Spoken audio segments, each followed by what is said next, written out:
pouvoir de faire ces miracles. Pourtant, c'est bien le fils du charpentier. Sa mère s'appelle Marie et il a pour frères Jacques, Joseph, Simon et Jude. Ses sœurs vivent toutes chez nous. Alors qui lui a donné cette sagesse et ce pouvoir? Et cela les empêche de croire en Jésus.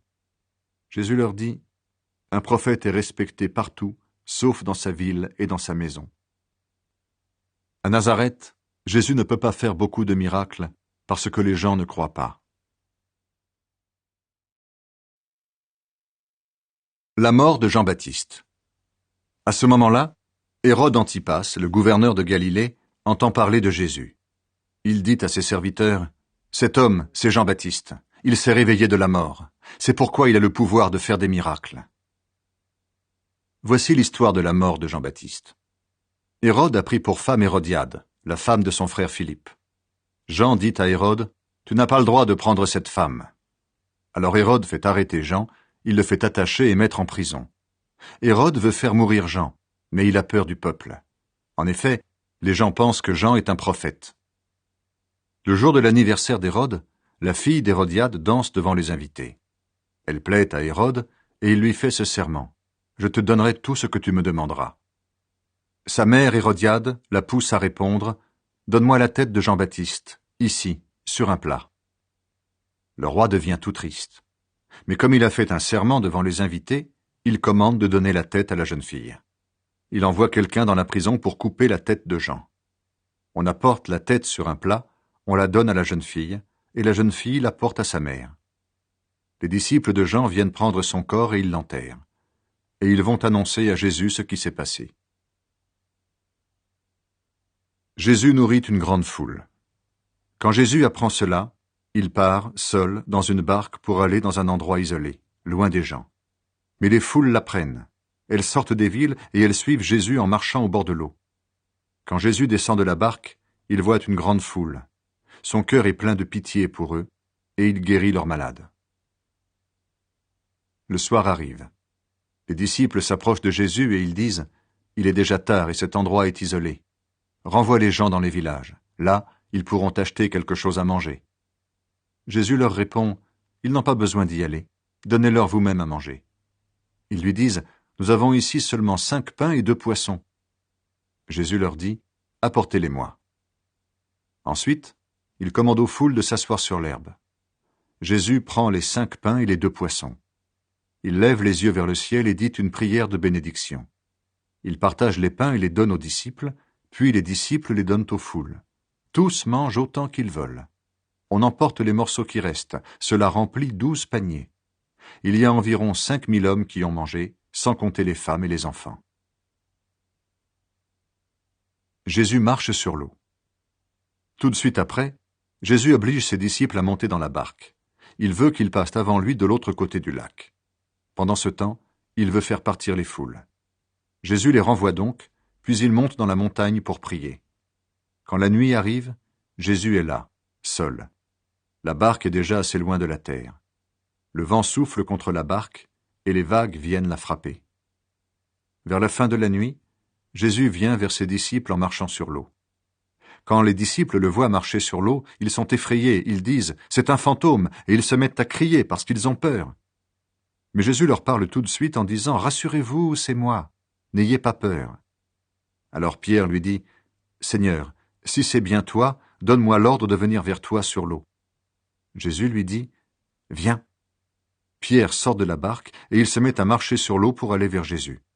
Mais en voyant qu'il y a du vent, il a peur, il commence à s'enfoncer dans l'eau. Alors il crie « Seigneur, sauve-moi » Aussitôt Jésus tend la main à Pierre, il le saisit et lui dit « Tu n'as pas beaucoup de foi, tu n'as pas eu confiance. Pourquoi ?» Ils montent tous les deux dans la barque et le vent s'arrête de souffler.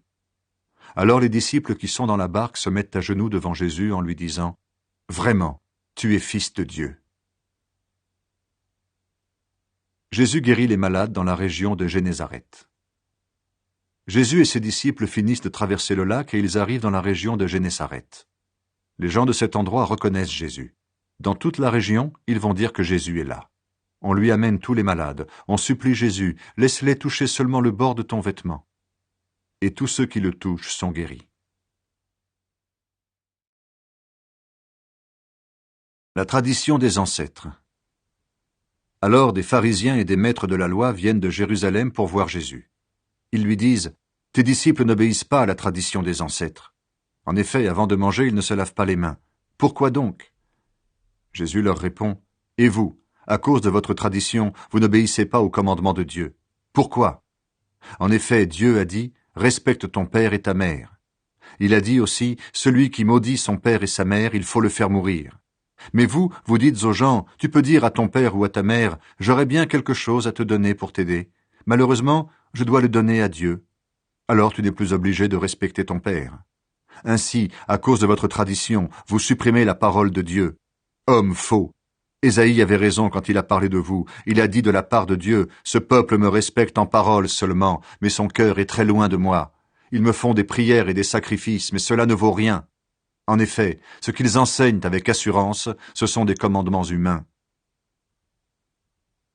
Ce qui rend une personne impure.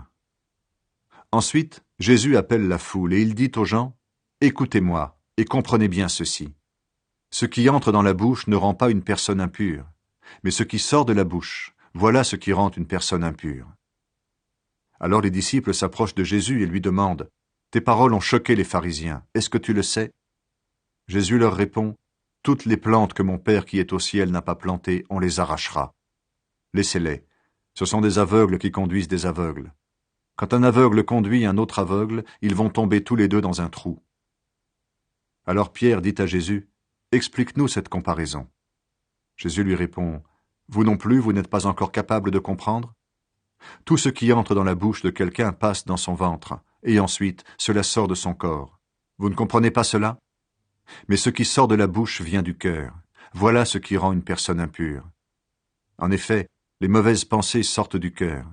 Alors les gens tuent les autres, ils commettent l'adultère, ils ont une vie immorale, ils volent, ils mentent devant le tribunal et ils disent du mal des autres. Voilà ce qui rend une personne impure. Mais quand on ne se lave pas les mains avant de manger, cela ne rend pas impur. Une femme non juive croit en Jésus. Ensuite, Jésus quitte cet endroit et il va dans la région de Tyr et de Sidon. Une femme de cette région, une Cananéenne, arrive. Elle se met à crier « Seigneur, fils de David, aie pitié de moi. Ma fille a un esprit mauvais en elle, elle va très mal. » Mais Jésus ne lui répond pas un mot.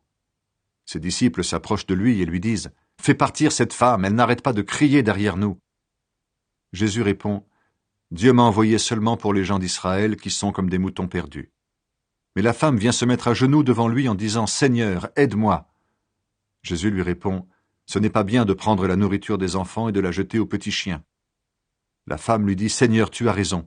Pourtant les petits chiens mangent les miettes qui tombent de la table de leur maître. » Alors Jésus répond à la femme « Ta foi est grande. Que les choses se passent pour toi comme tu le veux. » Et au même moment, sa fille est guérie. Jésus guérit beaucoup de malades. Ensuite, Jésus quitte cet endroit et il s'en va au bord du lac de Galilée. Il monte sur la montagne et là, il s'assoit. Des foules nombreuses viennent vers lui. Elles amènent avec elles des boiteux, des aveugles, des infirmes, des muets et beaucoup d'autres malades. Elles les déposent aux pieds de Jésus et il les guérit. Les foules sont très étonnées. En effet, elles voient les muets qui parlent, les infirmes qui sont guéris, les boiteux qui marchent bien et les aveugles qui voient clair. Et elles disent « Gloire au Dieu d'Israël ». Jésus nourrit encore une grande foule. Jésus appelle ses disciples et leur dit « J'ai pitié de cette foule. Depuis 3 jours déjà, ils sont avec moi et ils n'ont rien à manger. Je ne veux pas leur demander de rentrer chez eux sans manger. Ils n'auront peut-être pas la force de continuer leur chemin. » Les disciples lui disent « Dans cet endroit désert, où pouvons-nous trouver des pains pour nourrir une si grande foule ?» Jésus leur demande « Vous avez combien de pains ?» Ils lui répondent « 7, et nous avons aussi quelques petits poissons. » Jésus commande à la foule de s'asseoir par terre. Il prend les 7 pains et les poissons, il remercie Dieu, il les partage et les donne aux disciples. Puis, les disciples les donnent aux foules. Tous mangent autant qu'ils veulent. On emporte les morceaux qui restent, cela remplit 7 paniers. Il y a 4000 hommes qui ont mangé, sans compter les femmes et les enfants.